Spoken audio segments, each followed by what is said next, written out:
ஒரு காலத்தில் பசுமையான காட்டில் இலா என்று ஒரு யானை வாழ்ந்து வந்தது. இலா காட்டில் மிகப்பெரிய விலங்கு. இலா எப்போதும் எல்லா விலங்குகளுக்கும் உதவும். ஒரு காலையில் வனவிலங்குகள் தங்கள் வருடாந்திர வனவிருண்டை திட்டமிடுவதற்காக கூடின. அனைத்து விலங்குகளும் உணவு மற்றும் கதைகளை பகிர்ந்து கொள்ளும் ஒரு பெரிய கொண்டாட்டம் அது. ஆனால் இந்த ஆண்டு ஏதோ வித்தியாசமாக இருந்தது. ஒரு பயங்கரமான வறட்சி காடுகளை வறண்டு விட்டது. உணவு பற்றாக்குறையாக இருந்தது. விலங்குகள் கவலையடைந்தன. குரங்குகளிடம் வாழைப்பழங்கள் இல்லை. அணில்களிடமும் சில கொட்டைகள் மட்டுமே இருந்தன. தேனீகளால் கூட தேன் தயாரிக்க போதுமான தேன் கிடைக்கவில்லை. என்ன செய்வோம்? உணவு இல்லாமல் நாங்கள் விருந்து வைக்க முடியாது என்று முயல் அழுதது.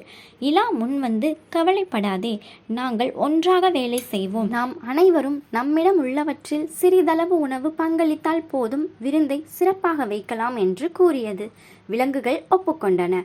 எல்லோரும் தங்களுக்கு கிடைத்ததை சேகரிக்க புறப்பட்டனர். பழங்கள் நிறைந்த உயரமான கிளைகளை கீழே இழுக்க இலா தனது நீண்ட தும்பிக்கையை பயன்படுத்தியது. இலா விலங்குகளுக்கு குடிக்க தண்ணீர் வேண்டும் என்பதற்காக தனக்கு தெரிந்த ஒரு நீரூற்றில் இருந்து தண்ணீரை எடுத்து சேகரித்து வைத்து கொண்டது. பறவைகள் வெகு தூரம் பறந்து விதைகளையும் பெர்ரிகளையும் கொண்டு வந்தன. எறும்புகள் கூட கடினமாக உழைத்து தாங்கள் சேமித்து வைத்திருந்த சிறிய துண்டுகளை கொண்டு வந்தன. சூரியன் மறையத் தொடங்கியதும் காட்டின் நடுவில் உள்ள பெரிய வெட்டவெளியில் விலங்குகள் தங்கள் பங்களிப்பை கொண்டு வந்தன. அனைவரும் ஆச்சரியப்படும் வகையில் உணவு குவியல் மலை போல் காட்சியளித்தது. வனவிருந்து மிக சிறந்த ஒன்றாக மாறியது. விலங்குகள் சிரித்து மகிழ்ச்சியாக நடமாடின. மின்னும் நட்சத்திரங்களின் கீழ் கதைகளை பேசிக்கொண்டன. சிறிய எறும்புகள் கூட விருந்துக்கு உதவியதை அறிந்து பெருமிதம் கொண்டது. கொண்டாட்டத்திற்கு பிறகு இலா எழுந்து தனது நண்பர்களிடம், இன்று நாங்கள் முக்கியமான ஒன்றை கற்றுக்கொண்டோம். எவ்வளவு கடினமாக விஷயங்கள் இருந்தாலும் நாம் ஒன்றாக வேலை செய்து நம்மிடம் இருப்பதை பகிர்ந்து கொள்ளும் போது எந்த ஒரு சவாலையும் நம்மால் சமாளிக்க முடியும் என்று கூறியது.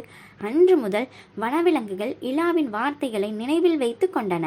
அவர்கள் கடினமான காலங்களில் மட்டுமல்ல, ஒவ்வொரு நாளும் ஒவ்வொருக்கொருவர் உதவி செய்து கொண்டே தங்கள் காடுகளை மகிழ்ச்சியான மற்றும் கனிவான இடமாக மாற்றினர். எனவே இலாவின் கருணையும் விலங்குகளின் கூட்டுப்பணியும் காட்டில் ஒரு புராண கதையாக மாறியது. தலைமுறை தலைமுறையாக பேசப்பட்டது.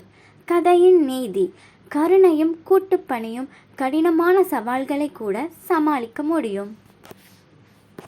Like, share, subscribe Honeybee Kids channel. Thanks for watching.